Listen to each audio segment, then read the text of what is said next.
iki mengko jumenenge Jeng Mimin kalawan Jeng Apri kalawan Mbak Eka uget-uget iki kairengan ya kuwi lelagon ojo dipleroki bablaske prau layar terus dibablaske meneh Tawang Mangu Indah. Cocok toh? Cocok. Ya, yuk monggo aja. Hei. Oh.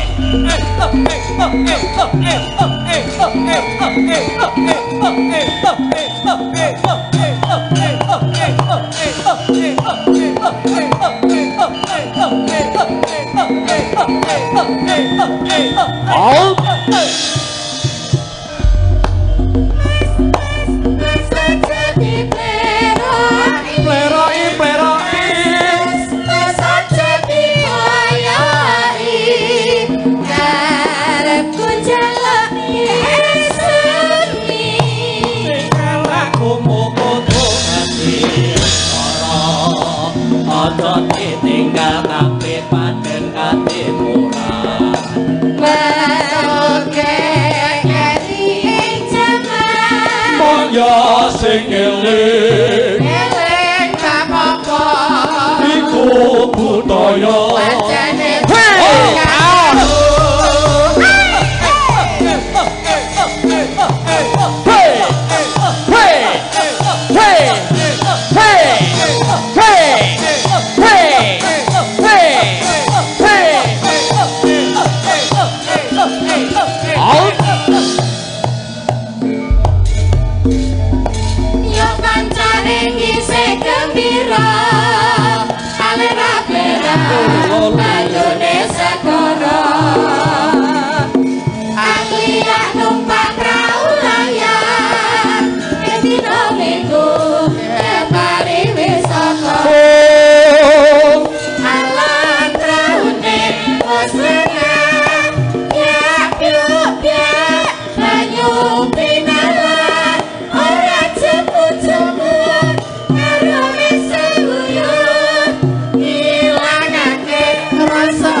Tawang Mangu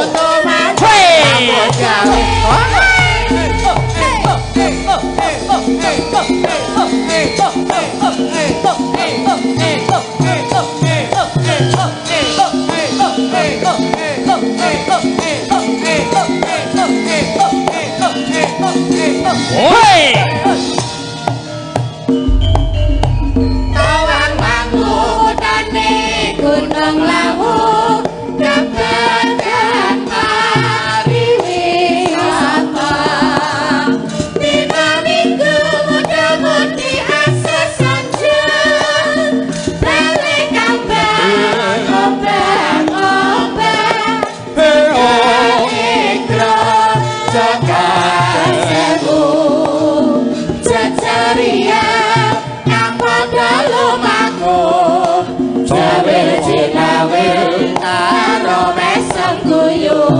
Kemping Tawang Mangu Indah. Dan gayeng tenan Sugeng dalu Jeng Mimin kalian Jeng Apri Sugeng dalu Mak Cangi. Wah jan ayu-ayu dasare merah putih nggih Mbak. Aku nek lek ngalem galuh ngono wae matur nuwun. Lah nek sing ngalem nek sing ngalem Wisnu ya kosek-kosek. Lah nyapa? Bojone wong iki. Apa nek wong wedok dialem bojone wong iki bangga. Nah kosek-kosek. Nek legan do legan utawa rondo karo duda kuwi rada ana pengakuan. Nek ger bojone wong kok blakrah apa? Jadi orang kedua ki kok gampang apa piye? Lah kok nggak ingin jor digoncang-goncengke Pak Mul ae kowe. Nek digonceng kan beda. Kuwi Dharma Bekti ku aku karo Pak Mul. Tak kira selerane Pak Mul ki wis turu. Ora, aku ya melu omong ra apa-apa. Iya. Aku rek disambut dhewe ra apa-apa. Lah ya, unek-unekno. Banci de banci ladan. Iki aja bancine banci ladan ya. Lah aku mau wis anu dikanseni kalawan limbuk. Kanggo kancaku Mas, engko tak garapi dhewe. Oh, sing njaluk. Ayo tak kei kesempatan. Oh, dadi Lujeng dalu Mbak Eka. Lajeng dalu Mas Dege. Nggih. apa? Mas Dege. Dege iki sapa? Dalang gondrong. Aku iki gumun lho sing bagian kene tengen kene iki. Mau sing layang ki iso gondrong kabeh. Lah kok iso ngono? Oh sing siji nang anu Mas Rama. Mas Rama. Rama. Ya, rodok rambutnya rodok Iya. bergejolak. Iki wis anu iki modern direbonding. Rebondingan. Dadi kene iki apa Dege? Dege. Nek dalange sing kono ki Bobi. Kok Lah kok Bobi? Botak niye. Tar aku nek anu hodok. Iki ngene Lek. Heeh. Bunga tanpa upama ya Nduk Eka. Nggih. Dalang-dalang muda Klaten. Iya. Iki wis mulai Menggeliat. menggeliat. Mulai menggeliat. Menggeliat lho, Ya. aja kali menggelinjang lho, menggeliat. Kok nek Gak, ngerti kleru. Lho bahasa ki kadang mencerminkan karakter lho. Mulai dadi wong Jawa sing Jawa Ya, sejati. ya, lho. ya. Kalau sak kelimah ngono wis beda arti Wis kok. mulai menggeliat. Menggeliat. Menggeliat. Dalang-dalang muda isih SMP, SMA lan sak piturute. Rung mudeng duit sisan Nah. dadi ra mungkin ngayal-ngayal. Sindene ya isih SD sisa. Lah. Loh, dalange muda, sindene ya dipilihke sing nom-nom. Nom-nom. Tuwa iki ra kanggo. Sing tua ya kok. Iki ra kebacut mergo ngakune selikur, wis kebacut iki dan ora kebacut ngaku selikur ngono. Lek dikirimke foto zaman kuliah ayo. Lah iya. Selik. Kula niku nggih ngeten, wau ajeng napa wingi niku pendaftaran nggih geliat dalang muda menika anu janjanipun kula pun persiapan. Wah, besok kan muga-muga aku Ora ketompo katut. lemayang ya. Ketompo lemayang, Mas. Muga-muga katut lemayang. Oh, katut lemayang. Kula kan biasanya brengosen brewok niku. Kula cukur. Kula ngakune umur 18. Nek iki Nggih, artine menika mengawali pentas Nggih. nggih menika geliat dalang muda Kabupaten Klaten. Cek Ngoten. kasihan. Ya, mugi-mugi kanca-kanca dalang muda tetap semangat. Siap. Supados ikon Kota Klaten, Kota Dalang niku tetap lestari. Beres. Ora mung sekedar slogan yang dadi kasunyatan buktine bengi iki. Ya, Amin. sakniki dalang kabeh lho lek cik enom-enom ngono lho. Ya mung Pak Mul ki ndika kok ngene, Mbak Min tolong njenengan mengke ngayahi wong-wong 18. Lah kuwi ngayahi siji lenggek-lenggek lho kok wong 18 bahasane iki lho. Maksude ki Jaman aku usia selawe iki ngayahi wong siji wis lenggek-lenggek lho. Kowe iki umur 40 punjul wis wanita paruh baya kok ngayahi atas wong ana 18 Nduk Eka iki lho. kuwi. Atas ana nek wong tuwa ki ling anu kowe kok. Aku gak wani aku. Lah nyapa? Kira rambutnya arep metu ae. Nah, iki kuncune putih pisan. Kuwi ki udu rambut irung. Apa tadi? Kemonggo. Nanging ngeten Mbak Apri, Mbak Mimin Nggih, kalian Mbak Pripun? Eka. Ndak limbo. Saderengipun matur kata-kata, Nggih. kula kalian Biyung Cange minangka wakilipun para kadang-kadang Nggih. menawi wonten lepat luput anggenipun tindak tanduk muno-muni nyuwun agenging pangaksami. Nggih. Karana nggih menika tesih samya gegladen lak mekaten. Padha-padha to Le, aja kaya ngene. Nyat wong enom iki kanggone nggon luput salah lali. Nek menungso aja ngenggone le dadi wong salah luput lali, ora rebut bener ning lebut kleru ki sing utama to Le. Eka. Kek. Kaya do arep pamitan kabeh. Gak apa-apa. Kok doi mangsane sapa? Ning nek wong lenggane lupute iki malah apik, Nduk. Timbangane rebut bener. Bener. Dalu punika suatu kehormatan sekali Nduk, kerawuhan. dipun tenggani kalian Bapak Haji Tumiono, Nggih. Bapak Suparno, Nggih. Pak Kondang Sutrisno Nggih. saking Jakarta, nggih. Bapak Teguh, wau Pak nggih. Teguh, nggih. Nggih. Nggih, lajeng enten Bapak. Kadang dalang ugi wonten. Nggih, kadang dalang sepuh. Nggih. Para senior-senior. Nggih senior awake dhewe. Nduk. Nah iya, Pak E. Nggih, Pak Mbeteng. Terus Bapak Parman nonton mriko wingking. Nggih, lan matur nuwun ugi kagem Nggih. Pak Mulyono Purwowijaya. Wah, menika nggih awit ego-egoipun Pak Mul. Nah, Ayo dimunculke, ayo kabeh dalang sing isih nom tak beri kesempatan. Menika program pepadi. Ngaten. Nggih. Menika mbok inggih di anu Pak Mul dipun aturi. nggih aturi jumeneng. diaturi, Ninggal wonten nggih. panggungan. Nggih. Ayo, Co. Monggo, Mars Pak pepadi Mul. Klaten, Co. Ya, iki ayo. Siap? Ayo, Cok. Yuk.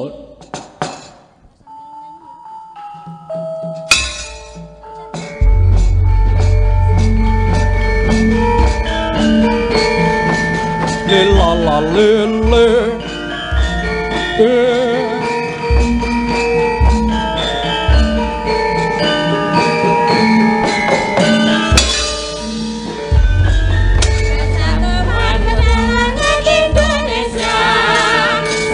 di kutha Klaten bersinar profesional satu Monggo, Bapak. lestari sarta angrembaka kutha Klaten puncere padangan swara mati lan nunggu karawitan pepadi Klaten singkat gumragung tamah unggul budaya Nusantara junjung derajat martabat bangsa jati diri juang silari pendidikan budi pengerti luhur yo terus maju pepadi Klaten dadya guna panguripan tumata sesarine Klaten pepah. Nggih, matur nuwun. Nggih, Cange Mbak Limbo Nggih. ketemu brand ambasadornya Pepadi Klaten. Sinten? Apri Mimin. Kula nggih brand ambasadore para petani. Pak iso petani ki. Iya. Homo wereng, homo wereng. Rupaku kok telek. Iya, kaya duran. Ngerti. Cah kok ning ndi enten nggih Pak Ngerti Mul ra? Iya nggih. Nek Nang Jakarta ndereke Pak Kondang ya meso kintil. iki mau Pak Kondang, kowe iki ngopo ning kene digana iki? Lah nggih, mumbengi ya Mau ning bengi wis ning Karanganyar ya melu kok iki meso kelayu lho. Sesuk arep melu neh. Ndang anu senjerok niki nih. Awis gumun Pak Kondang ngersake aku rono mergane apa to? ngemergane apa? Kono iki stoke tabung gas entek. Usul kan. Dadi nggo ukuran kuwi nggo ukuran ya. Ukuran. Nggo ukuran dadi cangking ngono kaya. Nek tabung gas yo KPN to Kak. Apa? Regulator. Tuntel. Nggih Pak Mul monggo Nggih, paring iki panganika. sadurunge Mbak Apri, Mbak Mimin, Mbak Eka seneng-seneng do nembang nggih, tetembangan. Nggih. Ini barangkali memang saya menyampaikan beberapa hal, terus Nggih. setelah saya ini nanti ngaturi Pak Tum dan Pak Kondang. Nggih. Ini yang hadir Pak Tumiono, rawuh lenggah nenggani, Bapak Pak Haji Sun, Pak Sunarno juga lenggah. Nggih. Kemudian Pak Insinyur Suparno, Pak Ketua Umum Pepadi Pusat Pak Haji Kondang Sutrisno, Pak Ketua 3 Pepadi Pusat Pak Teguh Cokronegoro, dan juga keluarga besar Widodo Makmur, para darang senior, juga lenggah Pak Tomo Pandoyo dan segenap para dalang. Ngeten. Nggih, dados menika memang programnya Pepadi Klaten yang selalu didukung dan diayomi oleh keluarga besar Widodo Makmur. Alhamdulillah. Alhamdulillah. Ya, jane iki yo pesimis tadinya. Pepadi ini tidak punya alokasi dana dari manapun, tetapi bismillah kita melangkah dengan niat baik, tulus gitu. Rame gawe sepieng pamrih, insya Allah nanti Gusti Allah sing nuntun. Amin. Kadilian kasembadan nggih dalu menika. Dilalah dimong diayomi dening Pak Tum dan keluarga besar Widodo Widodo Makmur. Makmur. Tepuk tangan kagem Widodo Makmur rencang-rencang. Terus ini program ini nanti akan berlanjut. Malam ini 18 dalang tampil bersama. Nanti yang akan maju ke panggung itu 16 nggih. Nggih. Nah, koordinatornya Mas Wisnu. Nggih. Mas Wisnu. Kiwis. Kiwis. The Master. Atau Kak Nunu karena wis Nunu Groho namanya itu. Wisnugro, Wis Nugroho nek di anu berat wis Nugroho. gitu ya. Nggih, Pak. Nah, gandeng dhek sing dadi koordinator, wah, oleh golek sinden. Langsung citra mesti. Dados ki nganggo seleramu ngono to, Pak. Langsung citra karo Elida. Ngono ki ku selera umum aja seleramu dhewe. Milih kok selerane Pak Mul. Selera Onangan. Selera umum kok selera Pak Mul. Milih ki lah ya, milih ki ra ya selera umum kok. Pilih selera umum kok melu selerane Pak Mul. Ngomong kok waton bener Mimin ki. Jane apa mau digenepi Mimin Apri kok sejinah ngono ki piye ta Pak Mul ki? Lah iya, apa air ngedak sapa Retno. Jangan kok marake horeg hae lho. Pak Mul ya langsung babo. Digandrung ya, Kak. Nggih, ini saya perkenalkan satu persatu nggih. Nggih. Kok yang saya sebut namanya nanti terus Jumeneng, berdiri cepat diri. nggih. Kamera tolong kamera nggih. Yang pertama kalau mau yang prolog di depan adalah Mas Jokris berdiri langsung. Mas Jokris. Menghadap ke sana dan Mas Aji Sasmento. Nah, Mas Aji. Menika semua umurnya menapa belasan dan kurkuran. Ingkang ngendang talu kala wau menika Mas Gendreh menika umurnya 14 tahun ya Mas ya. Nggih. Luar biasa sang talu dan prolog tadi. Lajeng ingkang jejer Mas Pulung Wicaksono dan Mas Rama Pratama Rahman ya. Nih Mas Pulung dan Mas Rama. Tesih bujang dua-duanya ya. Cocok lah. Iya. Ngene iki. Arep nggo apa? Rada dikulinake mawon, Pak. Arep nggo Anu sesaji Raja Soya. Biasane dep-depane Pak Desi nggih, Pak De Gudel. Saiki. Kala-kala ya membacakan mata to, Pri. Mas Haji karo awakmu rek ngerok tok. Jadi las-lasan kurkuran sak panggung iki tuwek dhewe Kak, umure 75. Lah sanjange tes SD. Ya aku pancen barakane ben tahun 45 lahir. Perjuangan. Terus ingkang limbukan Ki Wisnu Nugroho. Nggih. Lajeng Ki Galuh Saputra. Wah, nggih. Ki DG mah ya. Nggih. Dalang Galuh. Galuh. Dalang Galuh. Ya, nggih. Mangke ingkang gagalan Ki Aksel Wicaksono dan Tunjung Setiatmojo. Ya, Mas Aksel. Nah. Oh, Mas Tunjung. Nah. Artise nih Bapak. Putranipun Pak Kasih. Oh, putranipun Pak Kasih. Pak Tunjung ini putrane Pak Kasih. Pak Gendreh putrane Pak Wito. Ini apa Mas Jokris pengendang saya, Mas Wisnu jedor biasanya. Iki putrane Mbah Jio. Mbah Jio Mbampir. Mbah Jio itu putrane Pak Bagong. Iki putrane Ki Juair. Pak Aji putrane Pak Juair. Lajeng mangke goro-goro Ki Bintoro Wahyu dan Ki Punto Ari Wibisono. Ya Allah Mas Punto. Mas Punto. Punto niku tau ketoprak niku dadi Danang Sutawijaya. Oh iya. Nggih, kula dadi Kalinyamat. Oh, Danang kok jeneng Kalinyamat ya mboten jalure to, maksudnya Sultan Hadiwijaya karo Kalinyamat. Oh, karo Danang Sutawijaya. Semangkin prihatin. Oh, lah wong gagak rimang. Nggih. Jeblan ngertinci tok. Dadi Kalinyamat. Wong kono semengi dadi watu kok calon Kalinyamat. Lah ya dadi kali banjir. Semangat Mas Punto. Lajeng mangke ingkang cakilan dipun lajengaken Mas Bintoro. Kudune karo Mas Pulung gitu ya. Nggih. Lajeng pathet songonipun Ki Anan Raharjo Nugroho dan Ki Prasetyo. Ki Anan kan Ki Prasetyo ya. Akhirnya pecah telur. Anan ingkang ngenong Ki Prasetyo ingkang Bonang penerus. Menyuro 1 Ki Ronaldus Febian Heri Setiawan. Dan Ki Fajar Prasetyo, Bundi. Ronaldus. Umur berapa Ronaldus? 17. Sweet 17. Kemudian Fajar umur berapa? 18. Loh, umur belasan tahun tabuannya sudah keren, mayangnya nggih pun apik. Alhamdulillah. Aku milih salah siji engko di PDKT. Aku milih kae walaupun isih muda suarane wis 18. 18. Iya. 18. Aku yo Mas, aku 18 tahun 17 cara kembangnya kayak kantil-kantile. Nah, lajeng menyuro 2 Ki Prayogo Sudrajat Jiwandono. Wah, ini gubernur BI. Putranipun Pak Kasim menika, Pak. Putrane Pak Kasim. Candi. Dan Ki Faiz Nurrahman. Nggih, oke.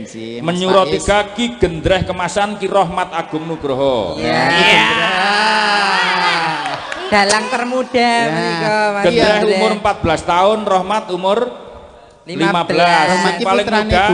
Sing paling muda. Kula, Pak. Siapa? Kula. Umur wis bangkotan kok. Bangkotan. Nah, niki sing urung disebut satu lagi ingat teko dhewe le. Nah, Ki Bejo Windartama PW. Gage kowe arep wani ro kowe. Ora nek karo kowe ndak aku. Jarene milih kuwi. calonku iki. Putrane Pak Mul. Nggih niki lagi ajar. Ngaten. Nah, setelah tampil bersama dalam satu panggung ini, selanjutnya masing-masing dalang akan tampil sendiri semalam suntuk dalam satu lakon utuh. Semangat kagem rencang-rencang. Jadi diketokke tenan le iso mayang wit lekas nganti pungkas. Nanti akan kita pentaskan secara virtual dan insya Allah akan didukung bareng-bareng. Dan so tak serpeki lasem le ya dolan sok aku tak iso ye iso iki laler mengeng laler ijo datang ya laler ijo bareng kok kaya bangke lho ya, terus setelah ini akan ada pentas secara beruntun masing-masing satu dalang satu malam. Nanti setelah lebaran kita mencari waktu tempat dan momen yang tepat. Bismillah insya Allah bisa terselenggara. Amin. Mumpung urung ngerti duit jarene kamu. Oh jaremu ya. Artinya ini adalah media pembelajaran. Pembelajaran wong sinau nggih. Nggih, Mbak Limbo. Nggih, Pak. Bu Cangik nggih. Niki terus mumpung saja diaturi naik ke panggung. Kagem menyemangati adik-adik dalang muda. Tum dulu nggih. Nggih, Pak. Monggo. Bapak Tungyono. Monggo pinarak katuran. Monggo, Cak. Srepek semangatipun lari-lari srepek sementara rambut.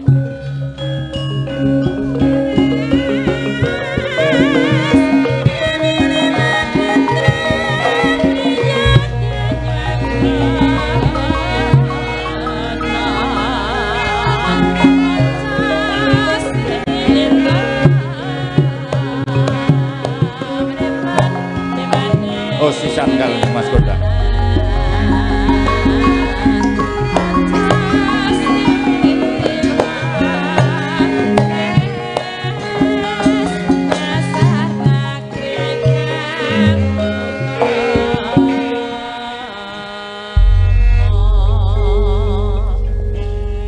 Nggih, Pak Tum rumiyin ingkang paring dawuh menapa Pak Gondang derek. Kondang dulu. anu ki nek sinden arep dibelah. Apa to?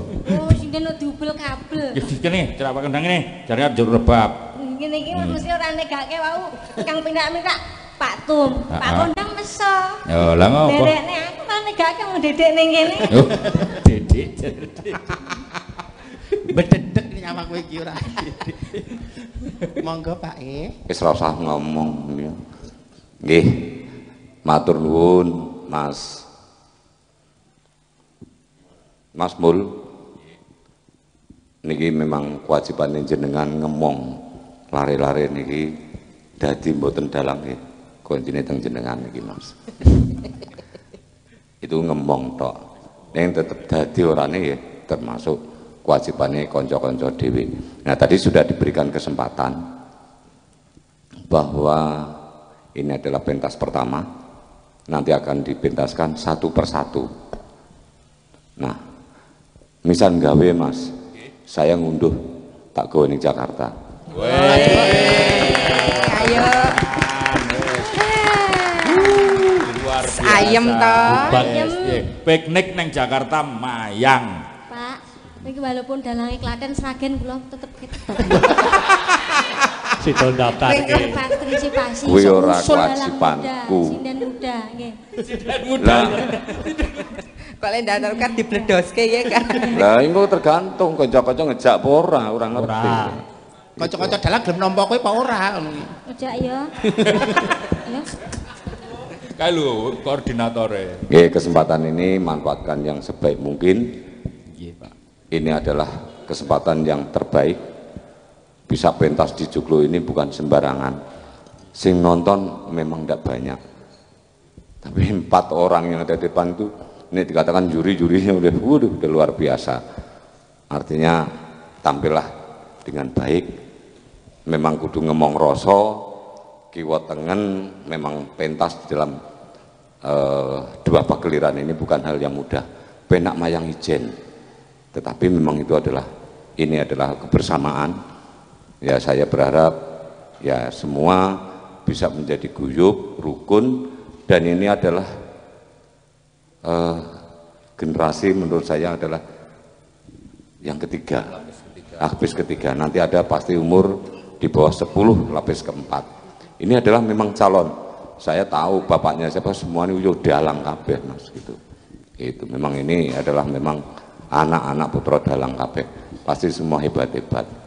Ya saya berharap semua guyup rukun, bukan karena apa, situasi juga memang Covid seperti ini, nggak bisa nyalahnya siapa-siapa. Ayo kita guyup rukun, untuk kebersamaan, untuk majunya pedalangan khususnya daerah Klaten. Niku nggih. Nggih, ngoten. Nggih, lajeng Pak Tum paring dawuh, Pak. Matur nuwun Pak Mul, Pak Kondang dan Pak Mas Teguh. Panggil Pak wong tuaku ya, kalah tua ya memang rada. Para senior dalang yang ada di belakang.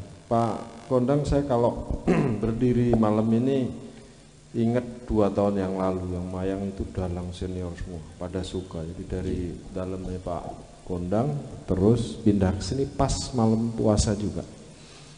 Jadi sebuah kebanggaan yang besar Pak Mul bisa bisa berdiri bareng sama orang-orang muda. Jadi kalau dulu saya seumur ini mungkin lebih kecil lagi, masih SMP itu nonton wayang itu Kemulan Sarung Mas terus Kemulan Sarung terus mulai turunnya yang kampung yang Nur Dami gitu. Tapi apa yang saya bangga berdiri sini Pak Kondang, jadi regenerasi ini luar biasa. Dulu zaman saya kecil itu nonton wayang itu dalangnya bisa dihitung. Jadi kalau saya nonton sesepuh itu Mbah Nom itu dari saya kecil udah mayang di sini deket sini. Dan yang mayang juga nggak banyak. Dulu ada Mbah Gondo di sini tuh Pak Kondang. Dan dalamnya nggak jauh dari sini. Nah, apa yang saya titip ke generasi muda seniman, sebenarnya kalau saya nonton YouTube tadi Mbak Mimin itu berdiri di sini ngomongnya lebih bebas kalau pakai baju kayak gitu. Kemarin 2 minggu lalu macet, tapi apa yang bisa kita lihat dalam durasi nggak panjang, penontonnya itu puluhan ribu. Dan malam ini tadi Pak Kondang sampaikan yang nonton nggak banyak, tapi online-nya itu ribuan. Dan saya yakin kalau nanti malam ini langsung diposting besok pagi, itu akan menjadi puluhan ribu, bahkan ratusan. Itu adalah media untuk promosi dari anak-anak saya. Anak saya ini paling tua, paling rikuran tuh Pak Kondang. Jadi saya berdiri di sini tuh ngerasa seumuran masuk, seumur 15 gitu perasaan saya. Tapi jempol itu tadi rembukan saya Pak Mul mulai detek kok susah gitu, ke dokter disuntik itu baru kerasa kalau saya umurnya kepala 5. Jadi sekali lagi rekan-rekan, tempat ini memang bukan hanya dipakai untuk pribadi, memang disiapkan di belakang. Saya sering ngomong itu ada pesantren, di sini juga bisa untuk traweh, ada juga musola. Tapi pentas seni itu adalah keseimbangan di dalam hidup. Jadi kalau orang katanya kakak saya yang paling tua tuh kerjanya kelenengan, nulis dulu ya kelenengan itu. Jadi dari pagi sampai sore itu di ruangnya kelenengan aja. Lama-lama dulu saya rodok nesu waktu masih muda itu. Sekarang saya semakin tua, oh rasanya ini toh. Jadi mulai ngerasa kayak gitu. Jadi sekali lagi saya bangga berdiri sini Pak Kondang, dan Pak Kondang nyepui dalam hari ini para dalang muda. Mudah-mudahan negeri ini begitu luas. Jadi pentas seni itu bukan lagi menjadi budayanya orang Jawa, bukan. Itu sudah menjadi budaya dunia, betul Pak Kondang ya? Menjadi budaya dunia. Nah, kreativitas dituntut untuk bisa mementaskan sesuatu. Sehingga kalau saya belajar dari dari budaya. Jadi kalau Amerika itu dulu ngajarin orang itu orang harus pinter semua. Tapi pinter semua hasilnya apa? Hasilnya adalah di sana banyak broken home, orang nembak orang sembarangan, putus sekolah, drug dan sebagainya. Itu kenapa? Karena keseimbangan nggak terjadi. Sehingga baliklah dia bahwa culture itu harus ditanamkan semenjak muda untuk bisa menjaga keseimbangan dalam society. Jadi jangan tidak bangga di dalam berkarya dalam seni. Jadi kalau penduduk kita sekarang 270, kabeh ngerti wayang, apalagi Mbak Apri sekarang itu nasional. Bahkan sekarang internasional, kalau live streaming itu semua nonton kok gitu ya. Gitu Pak Kondang ya. Dan anak-anak saya mudah-mudahan ajang ini silahkan dipakai tempat ini, jadwalnya diatur sama Mbah Dar supaya nggak bentrokan. untuk berkarya, dan ke depan memang ini disiapkan untuk untuk berkarya, bersosial. Terima kasih Pak Kondang. Monggo dilanjut. Matur sembah nuwun Pak Tum. Jadi ini keleresan memang malam Sabtu Pahing. Nggih, kanca-kanca. Menika wetonipun Pak Tum nampi dawuh kalau ini saking Pak Parno, dawuh anggenipun dawuhi sudah saya transfer untuk anak-anak tampil bareng. Ngoten. Nggih, matur nuwun sanget. Pak Kondang wonten dawuh malih. Betul tadi apa yang disampaikan oleh Pak Tum bahwa memang yang nonton di pendopo ini tidak banyak, tapi begitu ya memang nggak boleh itu Mas, karena masa pandemi nggak, tapi nak kebak ya monggo mawon. Tapi bahwa YouTube itu ya itu yang perlu diingat bahwa kita tampil bukan karena malam hari ini tok ya, setelah itu banyak yang akan ngikutin ya. Nah, itu yang perlu dipikir matang-matang bahwa tampil harus baik. Dengan baik gimana caranya? Harus latihan. Oh iya. Melatih diri, latihan, improvement. Betul. Untuk teman-teman semua. Jadi semua aspek diperbaiki, nabuhnya, mayangnya, pengetahuannya, teknik komunikasi masanya, itu semua sekarang suatu hal yang penting. Disesuaikan dengan situasi dan kondisi sekarang. Pak Kondang ini datang ke sini khusus untuk menunggoni dan mensupport adik-adik semua. Tepuk tangan saya. Dan ini kalau Pak Tum, sorry Mas, sing teko ra hujan. Oh, ketua 3 nggih rawuh. Ketua 3. Rawuh. Diatur sisan apa mangke bareng Pak Parno? Nanti aja ya. Setelah ini ya. Gen renggang-renggang kalian Pak Parno. Yo ya nggih. Lajeng ini kalau Pak Tum, Pak Parno, Pak Narno, Bu Tum itu kan sudah keseharian di sini gitu ya. Iki sisan gandeng. Saya ini kan kenal Pak Kondang udah lama. Nggih, bareng tutulan apa barang eceran gitu ya. Nah, ini dibedok sisan wae niki tetep konco-konco nuwun tinggalan gitu ya Pak. Ngaten ya. Barang acarane mboten dibutuh mriki. Oh, ora anu. Sesuk nang kono tak siram. Kula disiram. Mangke tinggalane kula titipne teng Mas Mul. Ah, wis. Isin nek ngomong iki wonten Pak Tum kok ya. Nggih. Tepuk tangan rencang-rencang. Nah, nanti mohon maaf jangan lihat dari nilainya, tapi kastresnan saya terhadap adik-adik saya semua, anak-anak saya semua, supaya lebih semangat untuk bisa belajar, berlatih dan berlatih terus. Jadi dulu pas kita video call, sok tak modali nggo pentasnya 7,5. Nanti pasti insya Allah akan lebih. Gitu. Ngaten. Wes nggo urusanku neng buri kono, gitu ya. Ngaten. Terus insya Allah termasuk peparing dari Pak Parno dan dari siapapun, ugi Mas Gun juga udah berkontribusi, Mas Gunarto. Nanti akan kita kumpulkan, tidak akan langsung kita habiskan. Teman-teman ini tetap jatah kalian transport ya. Iya Pak. Ya. Dan nanti sisanya untuk modal-modal pentas-pentas berikutnya. Engko ewadene isih turah, ya engko setelah sekian kali nanti didum rapopo bongkaran. Nah, ngaten bongkaran. Sing penting Mas. Nggih. Ya arep pentas ngabari. Oh nggih. Ngabari Pak Parno. Oh ngabari Pak. Nggih. Kok mboten jenengan, Pak? Kok ngabari kula. Kula kinten Sing ngabari mon pun cukup kok niku. Nggih. Nggih, pun. Nyuwun pangestu, Pak. Nggih, mon pun cukup. Ngoten wis mesti mak glundung gitu. Lho niku piye-piye niku seneng. Oh nggih, nggih. Seneng mesti. Iya. Nggih. Nggih. Ono sing nyambung umur niku, Mas. Dan kita melihat adik-adik kita seperti ini memang luar biasa. Kita bahwa kados yang disampaikan Pak Tum bahwa inilah regenerasi ngeten nggih. Pak Tum badhe nyekar, Pak. Mboten. Oh nggih, Pak Kondang mboten. Kan tadi Mas Teguh. Oke. Mas Parno. Nah, ingatan nggih. Ya, silakan. Pak Parno dan Pak Teguh dipun aturi minggah. Ya. Nggih. Monggo, Pak. Nggih. Pakai ta.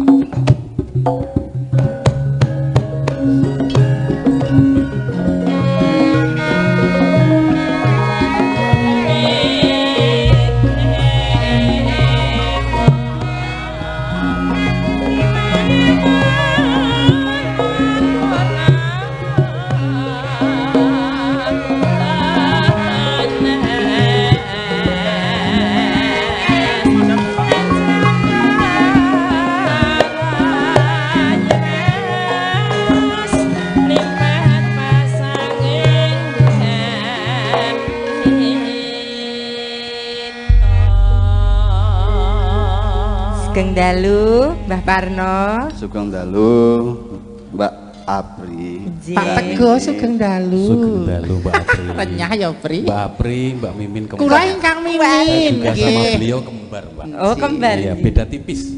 Beliau rambutnya putih, saya hitam, Mbak. Kula kodok ngorek, Pak. Eka.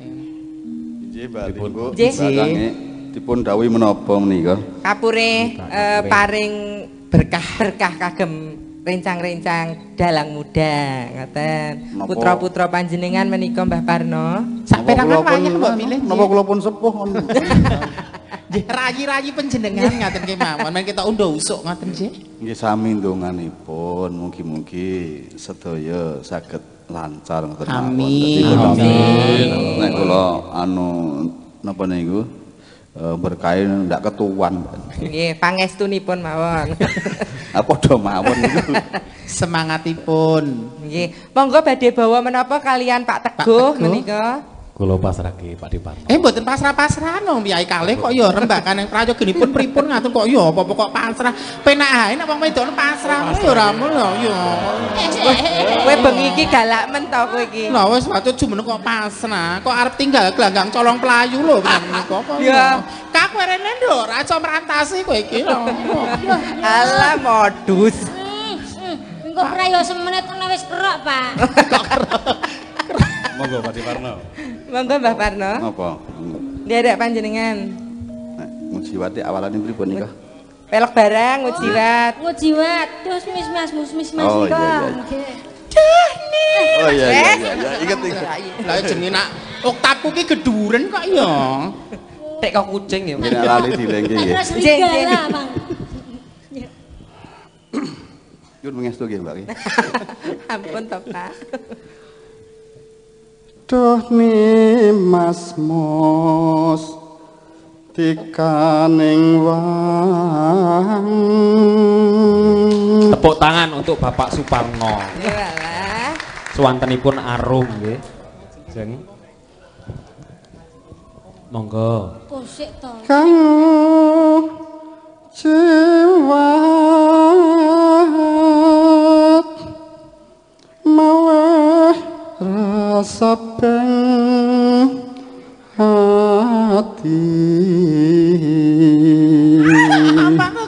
Ngapa lho? Pak Teguh ngastane ngene.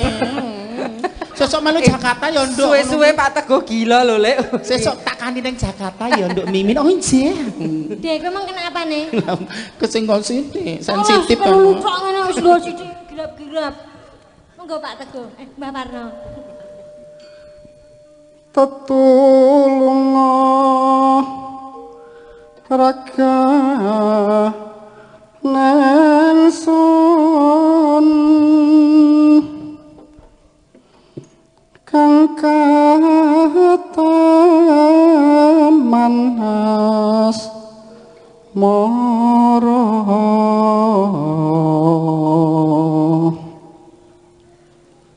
asam mira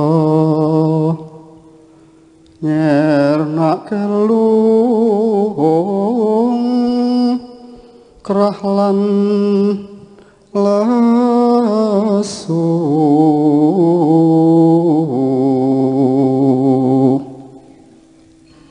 ngilangke rasa kang samar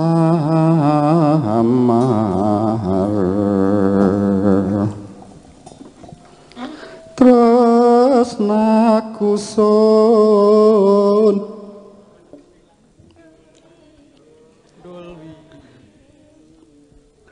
selesai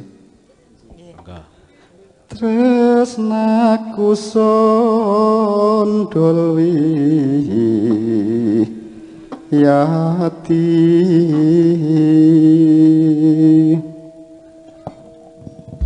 Matur nuwun. Luar biasa ya, Dek. Pak. Nah, Pak Karno Cek suwantene alus. Malu. ngendikan semeleh karo bekakas kaya dhewe ya ngemong. Upama aku tenan ngono, Lek. Aja. Malah dhewe sing gawe ya. Mbah Parno sampun. Pak Teguh, Lajeng Pak Teguh, monggo. Boten monggo. Ya penyambi kok yo. Mosok ndadak dek mimin ngono aku mau tebus saking Jakarta. Engko Pak Teguh nek wedi piye? Kersane kanca-kancamu termotivasi ngoten lho Pak Teguh. Gendre kok dolanan. Tadi sampun disampaikan sama senior mentor kita Pak Kondang, Mas Lumiono. Jadi RI 2 tidak boleh melangkahi RI 1. Oh ngaten. Apa yang disampaikan oleh Pak Ketum sebagai anak buah kita ngikut beliau. Oh ngaten. Jadi yang pasti kita dukung, kita memberikan semangat anak-anak muda kita, adik-adik kita untuk terus belajar berkarya. Insya Allah berjalan terus. Kersanipun enten tongkat estafet ngoten nggih berkesinambungan ngoten nggih. Mudah-mudahan semua seperti rezeki seperti Mbak Abri. Amin ya rabbal alamin. Tekone aja kaya aku ya, Ca, ya sing apik jikuken sing elek guang wae. Ning akeh eleke. Ya men menungso kanggonan elek luput lali. Kowe karo Eka tak sawang kok kene kaya Mbah Utiro putu. Aku yo gumoni ra petuk pirang dino rambutnya putih kabeh. Highlight. Langgamipun Mbah Parno sekalian monggo. Ngujiwat. Langgamipun anu mawon nggih. Sinten monggo panjenengan milih Mbak Eka mawon. Oh, Mbak Eka. Lho kok dipilih Mbah Parno lho, Kak. Mbah Parno tetep ngerti kok sing wedok ngendi. Terus saya lho Pak Teguh. Nggih. Lah nek kula milih sing asli ya masalah. Jane nggih guru kula nggih menika. Dhe mamen menika. Guru olah suara. Olahraga. Kaya sing tak omongke mau nek aku pinter dhewe iki ra prayoga ana tongkat estafet. Ana tongkat estafet. Monggo. Lam-lami kujiwate ngono kuwi cakepane. Iya. Nggih riyen berarti kula mandap riyen to. Badhe mandhap riyen. Nggih ngoten. Nggih pangastenipun nggih Mbah Parno. Matur nuwun mugi-mugi acara menika dados apa? Dados modal supados sami rukun. Amin. Pakenipun supaya status panunggal sedaya dalang-dalang Klaten. Amin. Monggo matur nuwun nggih. Nggih, matur nuwun Bapak. Mbah nuwun Pak Teguh nderekaken Pak. Nggih. Pak Teguh. Benjang borong kanca-kanca menawi dalang muda menika wonten Jakarta mongso borong panjenengan lho Pak ingkang mernah-mernahaken nggih. Senengane ngono aku ngegoke kowe ya, aku ki mung talang atur lho, kok mesti disalahke. Apa kaya wong lenjeh banget ya, Pri. Ayo, Nduk. Ayo, Mbas. Mbas. Ya, katanya bisa. Katanya sepiro. Lho sama. Lho asine tekan aku jenenge iki nyandak. Mungkin mentek ketok tak gawe bodho ngono lho. Oh iya, digawe bodho. Anjane bodho tenan ora to? Yo, saya gur ngarep kuwi tok. Ayo, Nduk. Ayo. Lam-lami ngujiwate yen nang geget mati asingket alise sasabane lentir kuning nang samane sinawang yen ngujiban mikir tan kuat kaya arep nekat suwe-suwe tamat bebasan anggo jimat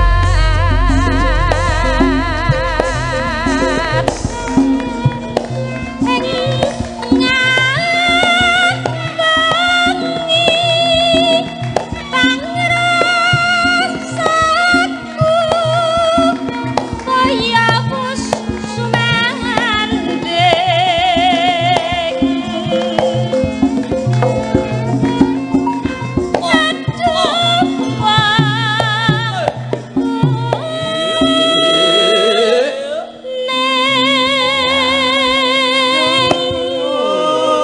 Nanti dipun lajengaken jahe wana nggih Mbak Eka. jahe wana. Iya. Ya, jahe merah rada rene. Jahe wana iki apa Nduk? Puyang. Oh, jahe wana ki puyang. Heeh, puyang. Atiku Atiku puyang payingan.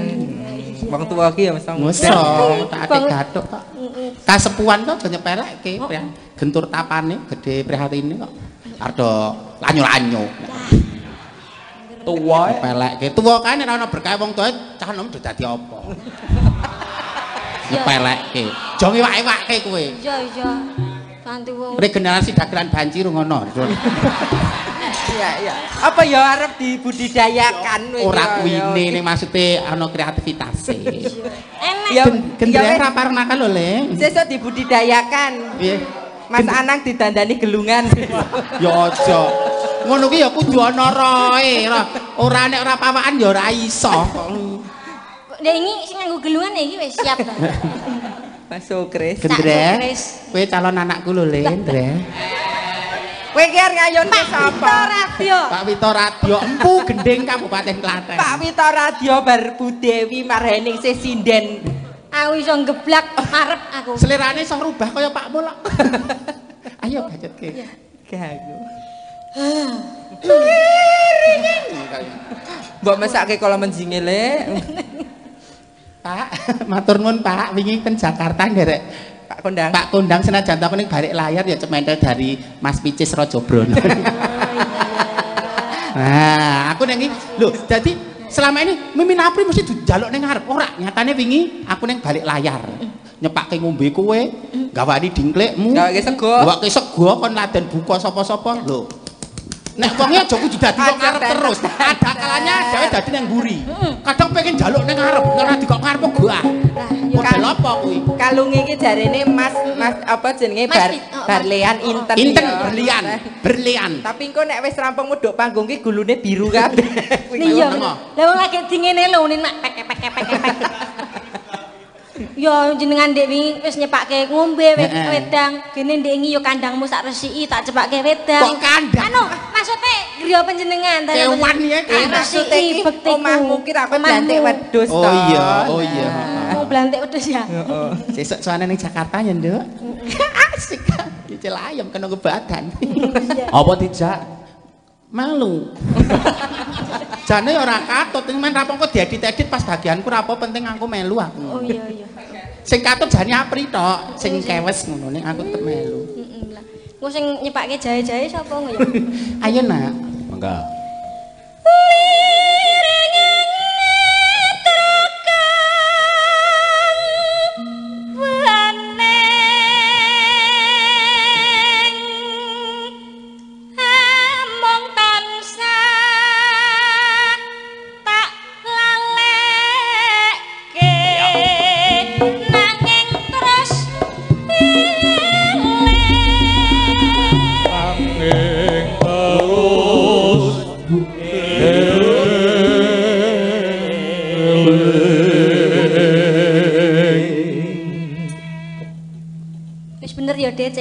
Cengkok mbun-mbunan ku wis bener ya, Dik.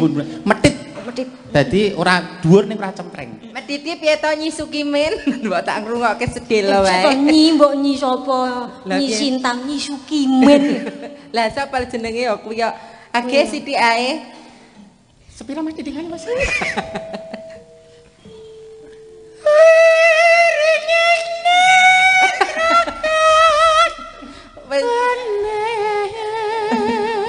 Kok bablas semaput lho kowe. Ning jane bener lho, mung vokalku olahe carane apa jenenge rung latihan wiwit lho, apa jenenge apa nek latihan coaching. Oh, ki latihane karo kucing barang. Karo kucing, ya. Ora latihan. Mula kok digekake Pak Kondang mau kudu tetep latihan, berinovasi, terus komunikasi masane piye sing nanggapi sapa kudu ngerti. Ora mung drujur tok. Nah, mosok karo sing nanggap ora ngerti.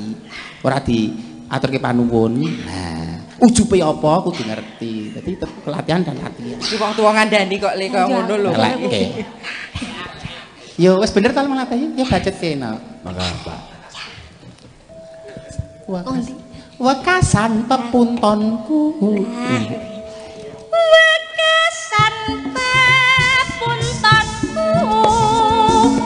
Umpamane sakar. Aja nganti layu.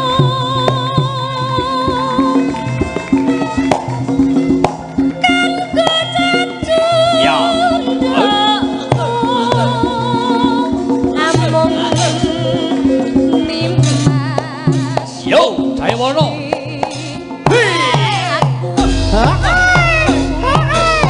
Bersama Eka uget-uget bersama Mbak Sukimin, Mbak Sapri.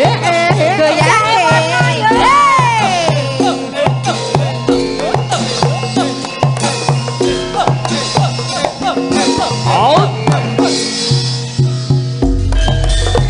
Umpamane pancen wis kinare samung bisa nyawang sagamu kang alam-alami tinamune jebul tansah hanya dong ati eman rasaku eman jahe dewono mangan.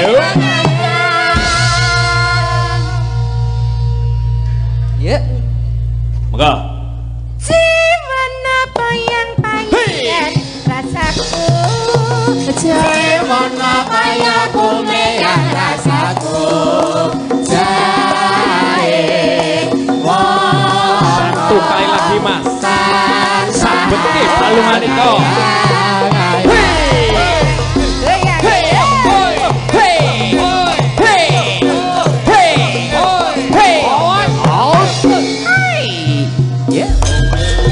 Umpamane pancen wis kinare samung bisa nyawang sagamu kang alam-alami tinamune jebul tansah hanya nyong ati eman rasaku wis eman jahe warna mangai-angai.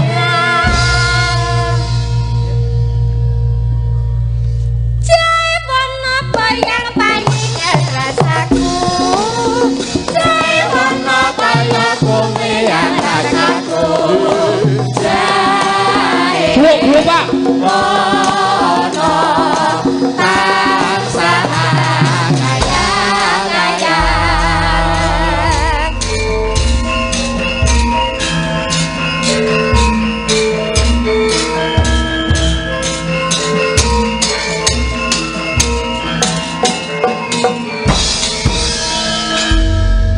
Matur nuwun. Mbak Mimin, Mbak April. Inci, Mbak Limbo. kono to. Tas pundi tasih wonten Mbak Apri. dapur napa tas pundi? Mbak Mbak Pri, Limbo. mbok nggih anu Ibu Tum dipun anu napa? Mbok menawi badhe ngasakaken lagon. Inci. Nggih. Oh gigi ya anu kok akhir bulan April to Nduk iki rangkaian Hari Kartini kok Nggih. mulai Wah, aspirasi. menika nggih enten Inci. lagunipun lho Mbak Kartini menika. Inci. Oh pun garap mriki. Kanca-kanca pun Kanca-kanca garap. Pun rawitan. siap. Beres. Nyamungel sinten? Beres. Oh sedaya no. Oh sedaya. Kur. Kur. Nggih. Kur. Kartini oke, Ca? Nggih. Nggih. Oh menika langgam Kartini nggih. Nggih. Lelagon Anu. Kartini. Mars. Oh Mars. Mars. Nggih. Spesial kagem Lancaran. Kartini Indonesia. Kartini di bidangnya masing-masing. Ya. Betul. Ibu rumah tangga ya Kartini lho. Kartini. Nggih. Pemimpin wanita ya Kartini. Nek panjenengan anu De, Kartini termasuk juga mboten?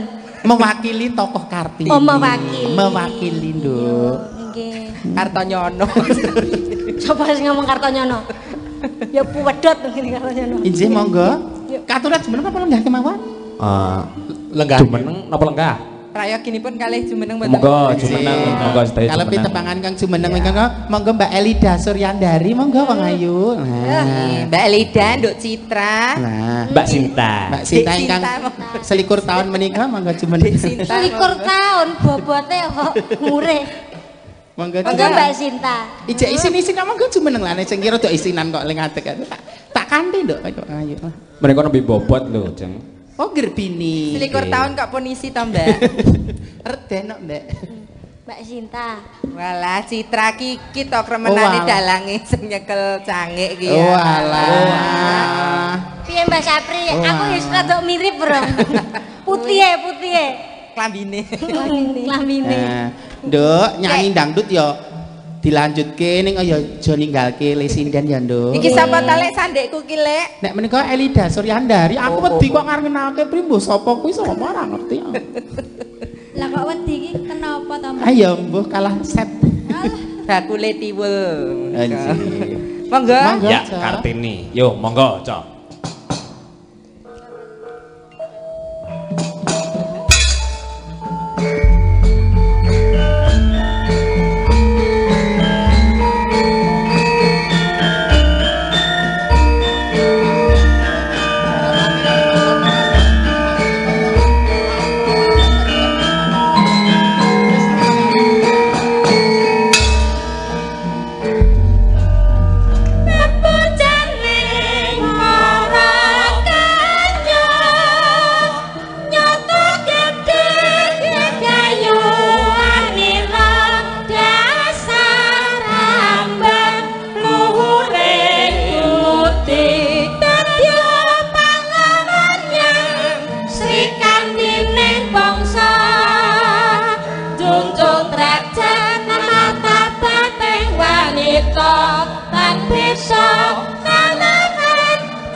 Mas. Nyata putri kang sejati.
Matur nuwun nggih para warangkana, Mbak Mimin, Mbak Apri.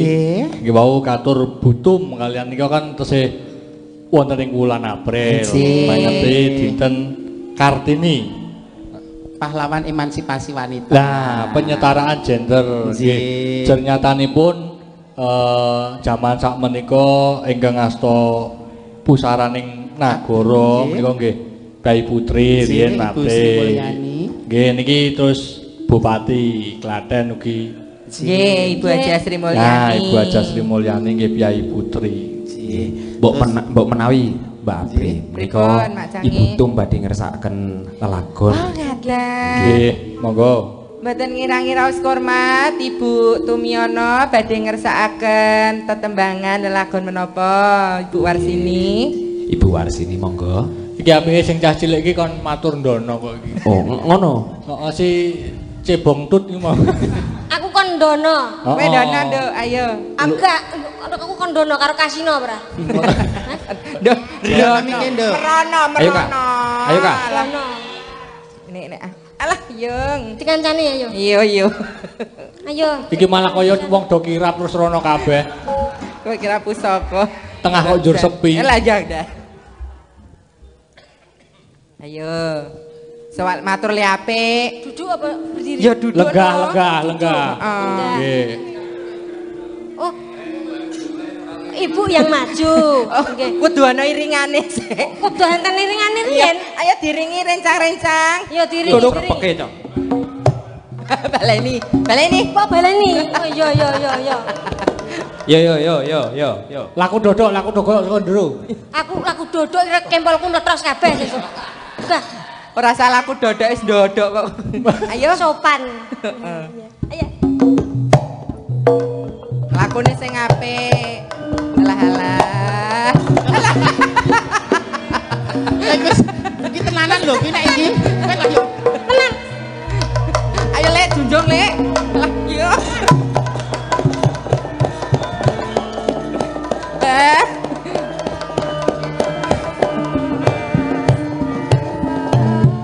Walah kakak. Kula nek mlaku ki biasa wae ngono lho.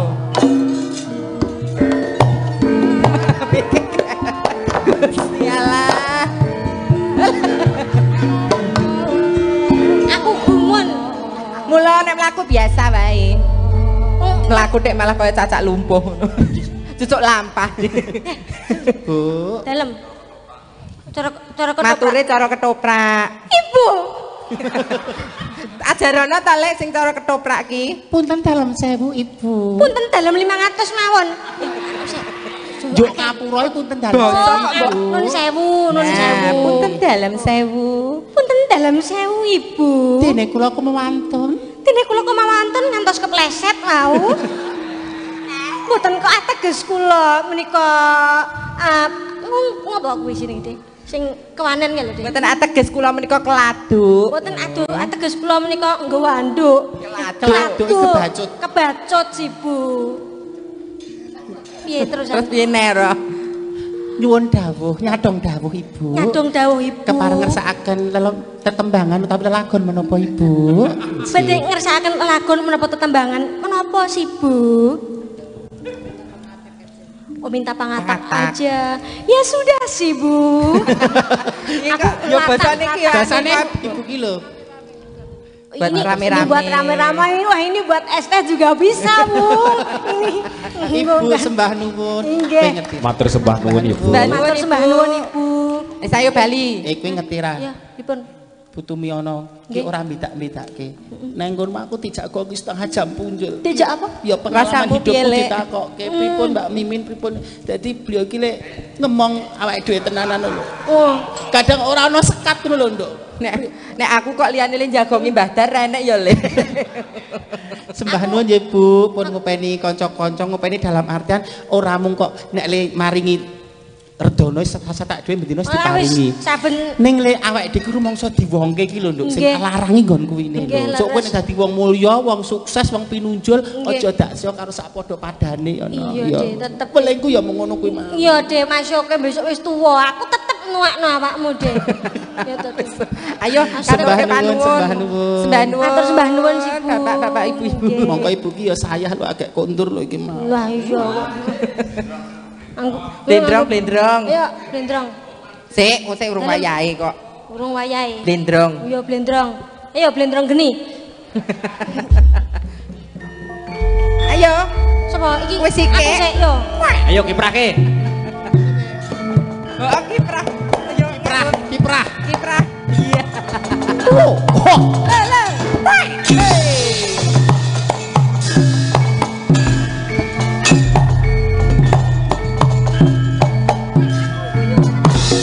Jejeran anu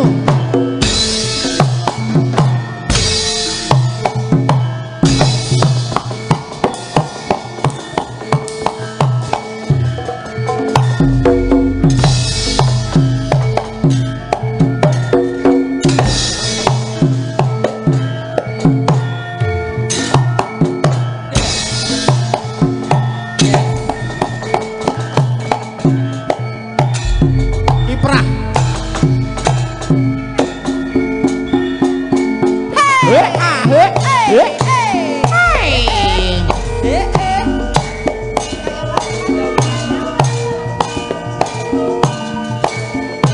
Prabu Klono Sewandana. Wah, wah.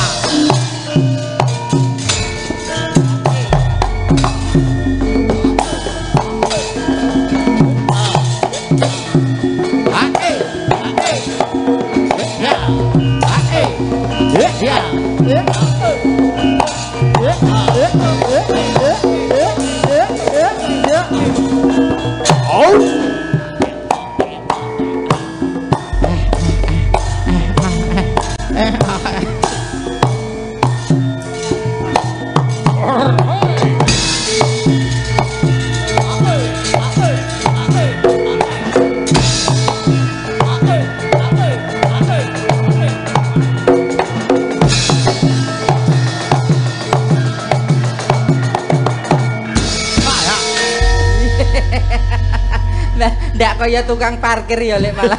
Aku rumah aku kene kok super pompo. Iki jejeran Ratu Sabrang. Musuh-musuh ngono ki lho. Sing brangasan-brangasan ngono ki lho. Brang lar apa brang ndi? Brangasan-brangasan ngono kuwi. Iki Nek brangas. alusan ya beda nek anu Taman Sari ya alus-alusan wong loro ngene iki. Oh iya. Ora ndrajitan. Nggih, monggo. Terus pundi wekdalipun tasih? Tasih. Minangkanipun dawuhipun Ibu Tum. Pangatak. Pangatak. Sambutan saking Ibu Warsini Tumiono. Langsung diaturke saiki. Nggih. Nggih, no langsung. Sing ngoten wis. Yuk. Pangatak monggo Mas. Kowe dadi Sukimin sik ya. Dadi suki mini sara.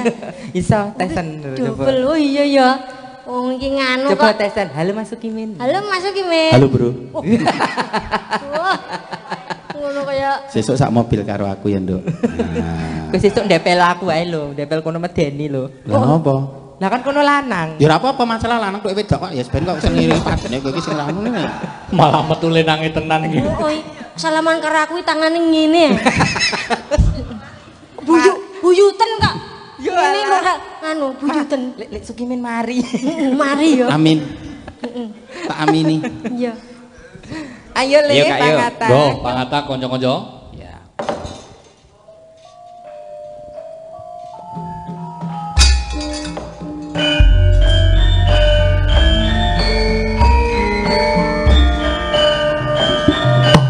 Yuk.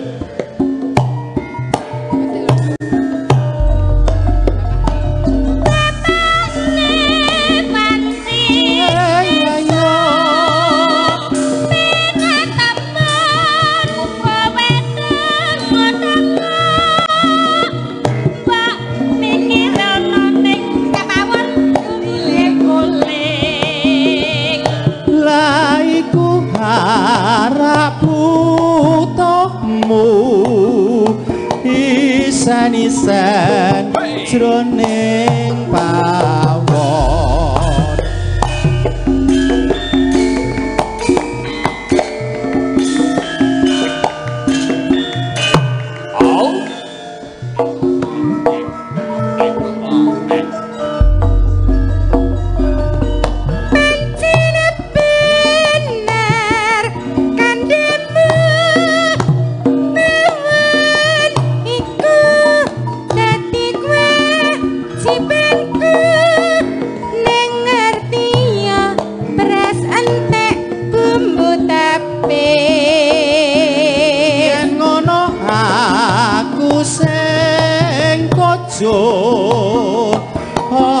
apa sing kudu tak adol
garap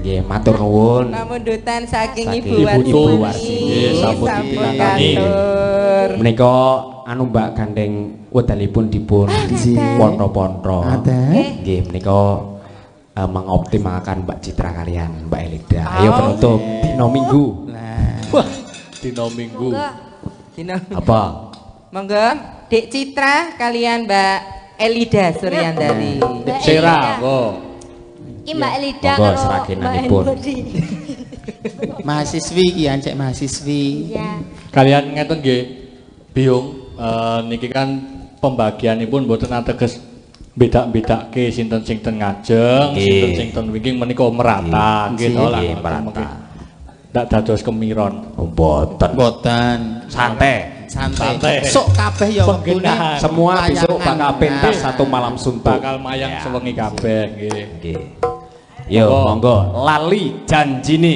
iki ramane Sragen sing joget Eka dadi leadere leader oh iki nirokke Mbak Eka ya aku dadi laler ya leader leader kok wader ketuane ngono carane ayo yo ayo Kak senggane Kak apa artinya malam minggu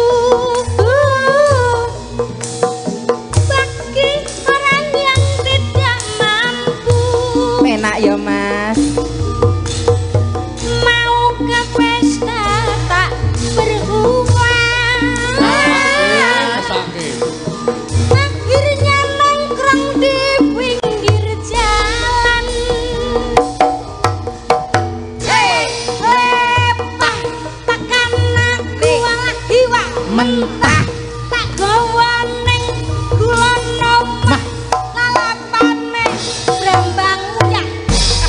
Hei, iyo, oh, iya, ayo, iya tuh dia.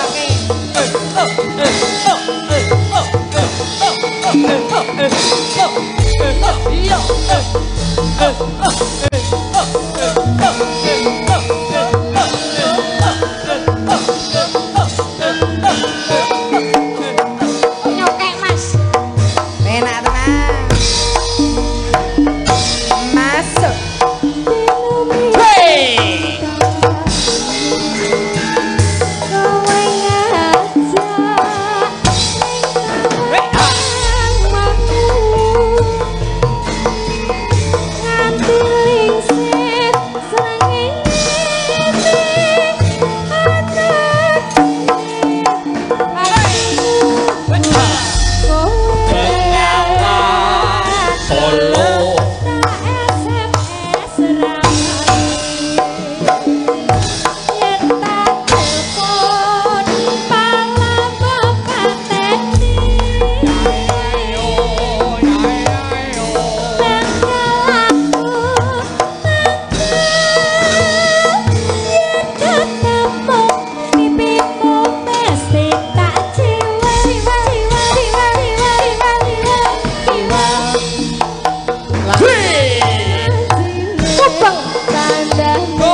Ayo, ayo.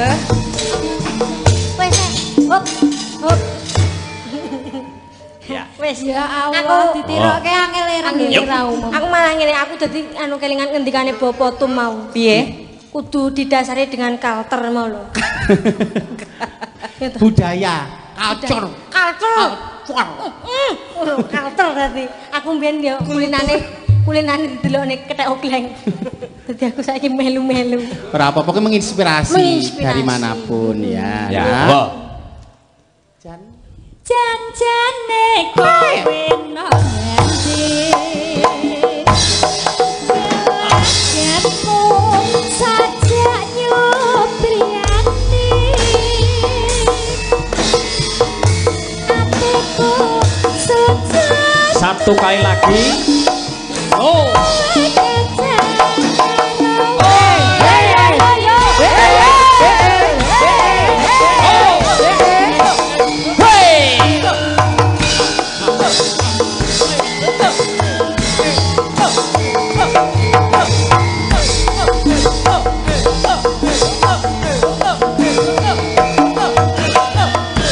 Garap Samboyo.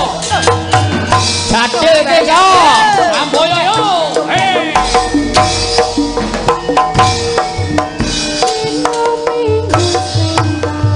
Oi. Awas.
Iya, yuk.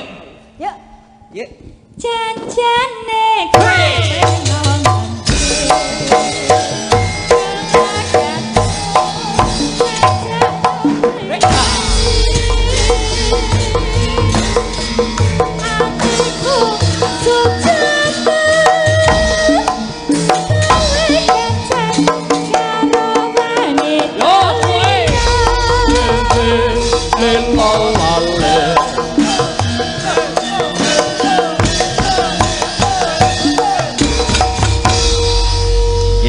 Matur nuwun.